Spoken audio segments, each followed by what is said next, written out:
आप्पा इथे झिनेट औषध माझ्या दानुका कंपनीचा आता खाली गाल सुकलंय सगळं पण वरती शेंडा काढलाय की नाही हो तुम्हाला हे सगळं माहिती आहे. आणि जिथे मारलेलं नाहीये त्या क्षेत्रात घेऊन जातो तुम्हाला हे बघ. आता इथं पुढे चाला तुम्ही आपलं तुम्हाला कळेल की बाबा औषधीने काम केलं की नाही केलं.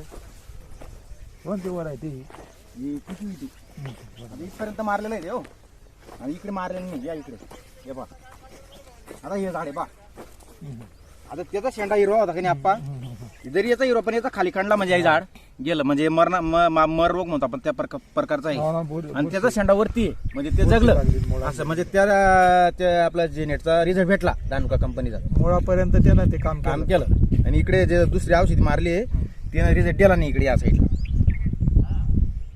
असं याच्यात मर लोक रे काही हरकत नाही जेनेट मारायला काय. नमस्कार, मी नंदू छबिलाल धनगर, गाव रत्नापिंपरी, तालुका पारोळा, जिल्हा जळगाव. माझा मोबाईल नंबर आहे 9834752173. आपलं शोधामलगत जो रस्ता आहे त्या ठिकाणी आपली शेती आहे.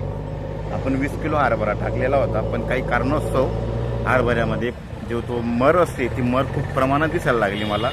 पिवळ सरपणा वगैरे जास्त होता. तर मग योगा मला बेलदार सर भेटले की बाबा तुम्ही एक वेळेस असं त्यांना दाखवला मी प्लॉट. त्यांनी मला सांगितलं की तुम्ही झेनेट नावाचं हे जे औषध आहे अतिशय योग्य असा मला त्याचा उपयोग लागलेला आहे आणि रिझल्ट पण लागलेला आहे. बघा तुम्ही बघू शकता सगळं. इथं असं नाही की बाबा मी फक्त बोलतोय बाबा, बोलणं योग्य नाही आहे, प्रॉपर त्याचा मला फायदा झालेला आहे. तर प्रत्येकाने एक वेळी जर मर असेल तर प्रत्येकाने झेनेट वापरावं. नमस्कार.